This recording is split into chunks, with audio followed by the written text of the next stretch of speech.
Josh Johnson is a stylist and an image consultant here in the Houston area. So I want to talk a little bit about how he got his start in his career, some of the organizations he's involved in, and get his opinion on some current trends in fashion. When did you fall in love with fashion? Oh my God, probably like 6 years old. My aunt always say this because everybody knows this because I've done this in magazines before. My aunt used to have a lot of furs. And my grandma used to love the color red lipstick, so I would literally play in her fur and I go to my grandma's house and play in her red lipstick. I love it. And I used to like, okay, good fur and lip. So I guess why I love fur and red lipstick because I was still playing it out. So I know that you're involved in the Impulse Group chapter here in Houston. And I want to get a little information about the Impulse Group itself. You know, what is that organization about and why is that a passion of yours? Why are you passionate about that? Well, first, Impulse is like a multifaceted group. We're based in LA. Our founder, Jose Ramos, started it, 10 years ago, I think.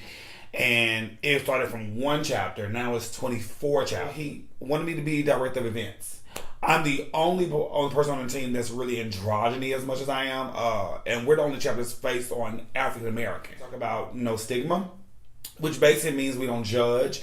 Basically, we try to inform you on healthier ways to do to have stuff. And then also we focus on mental illness. Also we focus on drug abuse.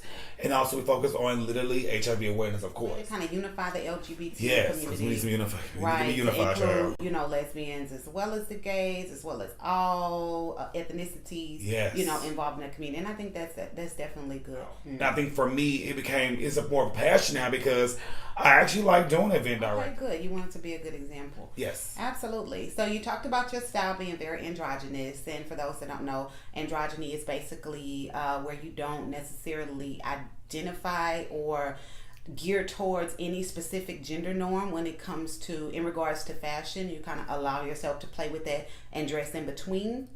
So I wanted to get your opinion on what do you think about the trend of androgyny going on right now in, culture and pop culture, and examples being Tiana Taylor has a really androgynous sense of style, Jaden Smith with his Louis Vuitton ad, even gangster rapper Young Thug has a very androgynous sense of fashion with his album cover wearing a dress.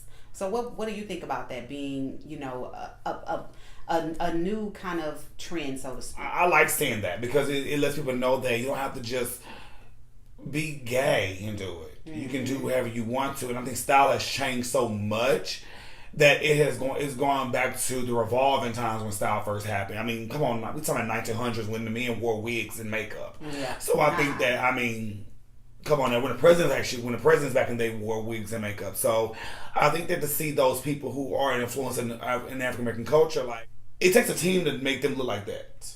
Right. And Tiana Taylor ain't waking up every morning and saying, okay, I want to wear this. She have a team behind her. Jaden Smith did a little ton of ad, a team behind him. Thugger, the guy I know who styles him did that, I think that people don't realize we give them so much praise, but it takes a team to make them look like that. It takes them a team to be like, sit down and say, this is your image. Janelle Monáe is no gender. Like, I love a good tailored suit on a woman. I love a good tailored suit on a woman. Glenn Close. It's a lot of people that we look at. We never really think that, oh my God, we always say, well, that's too manly on them. But when you look at artists doing it, it's like, okay, girl. Right. We know we know the concept right now. Exactly. Open your horizons. Yes. Try some new stuff. Don't be afraid. Don't be afraid. Just do it. Style changes anyway, child. Absolutely. Come on now. Absolutely. So, talking about androgyny, and with your sense of style being very similar to that of E.J. Johnson, how do you feel about the backlash that he gets? I know we have a lot of social platforms. I won't mention any names, but when they tend to post pictures of him, the backlash and the comments, it's never good comments. It's never, and it's always negativity and that sort of thing. So how do you feel about that, being that your sense of style is sort of similar to his? I've met EJ about 7 times so far, and we talked in LA, and we have talked about fashion week and all that. And I say it's so shocking to me. Why he not wearing no hair? Why don't have enough makeup on? Why is he having? Why he ain't got no boobs? That same thing saying, well, why Prince didn't have all that? Right. And y'all praise Prince for years, wearing platform red lipsticks and on stage and platforms and tight jeans and all that. Rick James. Yes. Rick James was a move. Rick James was a move. Like, let's be very clear. Yes. So why does it? This guy who is himself. First of all, he lost all that weight. Yes. Because he wasn't publicly happy with himself. Let's be very clear. Mm-hmm. And he wears it with confidence more because he's comfortable in his body now. But I love his snapback. He's got the weight loss. Yeah. Yeah, snap back to everything. I mean, let's be very clear. You can go in his closet. I'm pretty sure he got many handbags because one of people mortgages. Exactly. So I feel like they shouldn't judge. I feel like they should be like, oh my God, this person being themselves. Like, it's really sad. I think you should be yourself no matter who and what you're going to be. Mm-hmm. Okay, awesome. So name the most, in your opinion, classic shoe. My God. The class shoe would be named Manolo Blahnik. I mean, that's a classic. A pump. I feel like, I love pointed-toe pumps. I own probably about 60 pair. Mm-hmm. And so, for me, a pointed toe, I mean, not even like a red bottom. You know, Jimmy Choo has them. Sergio Rossi has them. Mm-hmm. Stuart Wiseman has them. But I think the most classic pump would be a pointed toe, simple pump. So I think that Manolo Blahnik has kept its jush. Yeah, has remained steady. You know, Manolo Blahnik coming out with feathers on shoes, and if you go in Saks or Neiman's Run where you look at Manolo Blahnik, they are the same classic pumps. They're classic, right? And I love a classic. It will never age. Never Absolutely. age. So what about handbag? Most classic handbag. I mean, come on now, Birkin. I mean, of course, okay. And it's an so let me say this to you. There's two designers will be always Chanel Classic. You can never go wrong with Chanel Classic. Yeah. You can never. I mean, that's one of the most iconic bags ever from Chanel, the Classic. But unfortunately, the Hermes will always be the staple because they're more. They don't lose any value for one. They actually go up. They gain value. Yeah. And then also, I mean, it's like one of the bags where everybody has to have. I love carrying mine. The people always say how. I'm like, baby, look. You know, I haven't paid full retail for one in a very long time because I'm single now. But I mean, my good girlfriend Danae at the Vintage Contessa, she has them, and I like go over there like, girl, I need it. And so that's what I tell people all the time. That's a bag you can carry no matter what, night, day, evening, no matter where you go. You can always carry Hermes. Yes, and I love mine. Just so everybody knows. Ridiculous. And what people fail to realize is that an Hermes bag, as well as the classic Chanel handbag, appreciates over time with value. So it is an investment. It's something you can pass down to your children. You know, your daughters, your granddaughters can actually gain value off of these handbags, and they will always remain. Yes, very much so. What are your wardrobe must-haves? If I go into your closet right now and take everything but 5 items, what would you have to have? A pair of jeans, of course. A blazer. A handbag. A classic pump. And probably...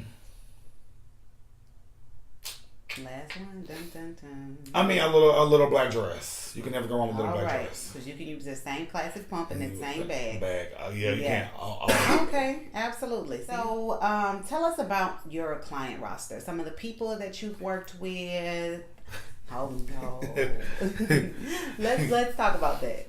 I've done from housewives to all the way down to NFL, basketball, everything. I've worked with Bravo for a couple of years now. I've done Housewives New Jersey promo. I've done Housewives of Orange County promo. I worked with Vicki Gummerson for a few times. I did Tamara Barney's a few times. I did Teresa Giudice before she went to jail. I worked with reality TV shows from Erica Mena to Escalita, Nene Leakes. I've done, it's been a lot.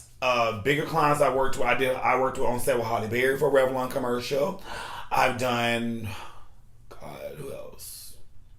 I did Vanessa Bryant one time. It's a lot, and I've assisted a lot of jobs too. When I was in college, I worked with Rico Chappelle in Atlanta. You know, he had Candy, Anita Baker, Tony Braxton, all the people. So I helped him. I worked with him as an assistant with him. That's who made me become a stylist. I wanted to be a designer at first. I didn't want to be a stylist until I saw him. So out of all of those big names, who would you say was your favorite to work with?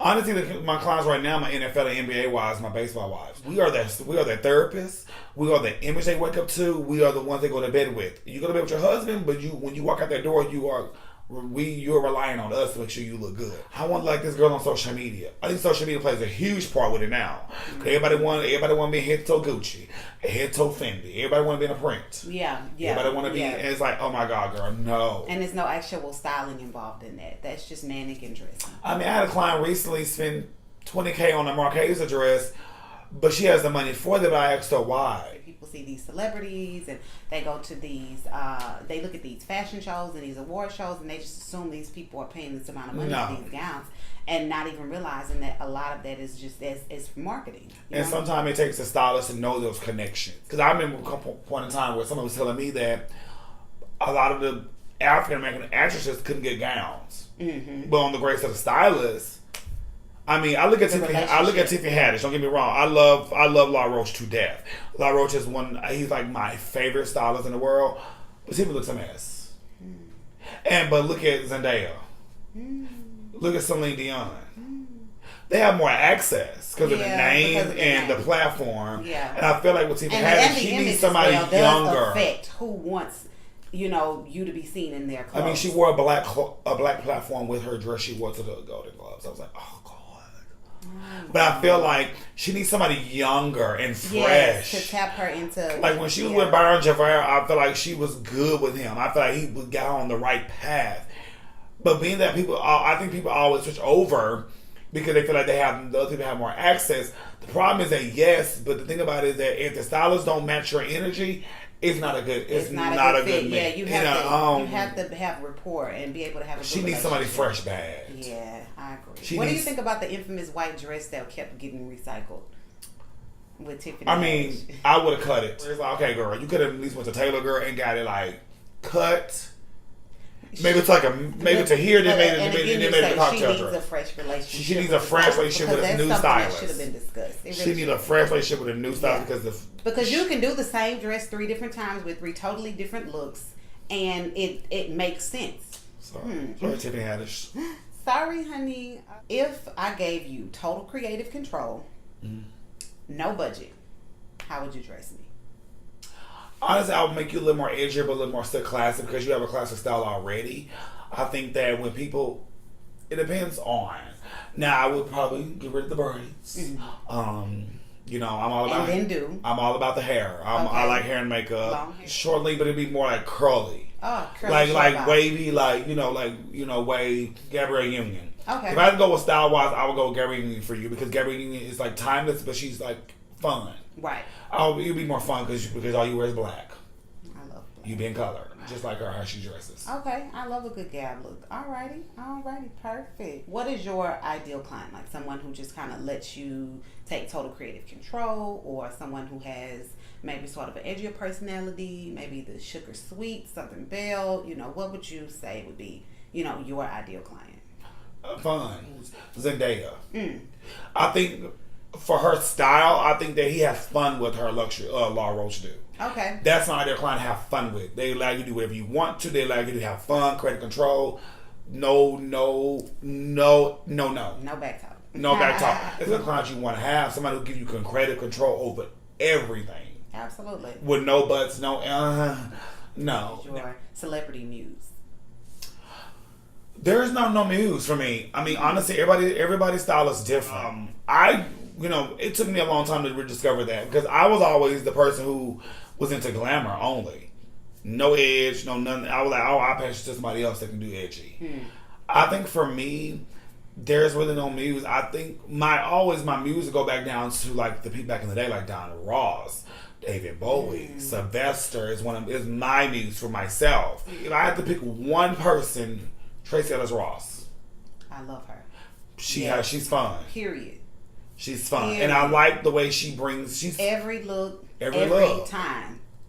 I mean, it go from like drag queen. I'm never upset. It go from drag queen to runway to over the top to simple. Tailored to businesswoman with a fun little quirky, spin on it. I look at Tracee Ellis Ross as if I pick anybody as a muse, she'll be like my muse. Like I will look at her, okay, Okay. That's everything. Well, I know you were kind of tied up filming with HGTV, right? Yes. So how was that? What were you doing with your client? Well, my client, my client who live in the Woodlands, Stephanie, they bought like a big old house, and it's finally finished. I designed her entire closet. Oh, absolutely. I did the landscape for it. I did the whole blueprint. She wanted her own space. I would too. I don't want your touch. Like she wanted, like, you know, don't get me wrong, I love my girl Teresa Roma. Her closet is too big. Like, I wouldn't know what to do with her. I mean, she had everything in her closet is housed, which is fabulous. My client Tiffany was like, I don't want one that big. I do not want a big closet. You know, she's I love Teresa Roma closet.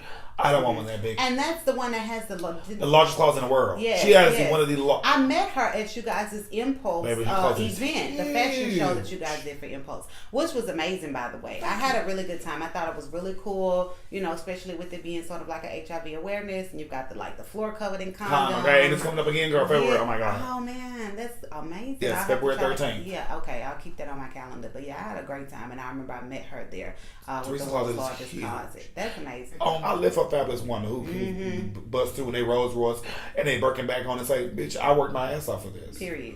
Point blank. Period. Okay. Awesome. Well, thank you, Josh. I want to thank you for coming out, honey. Absolutely. It was fun. I really appreciate you coming out. Thank you, boo. All right. Yeah. All right, bosses. Stay blessed. Like, subscribe, share, follow. You know.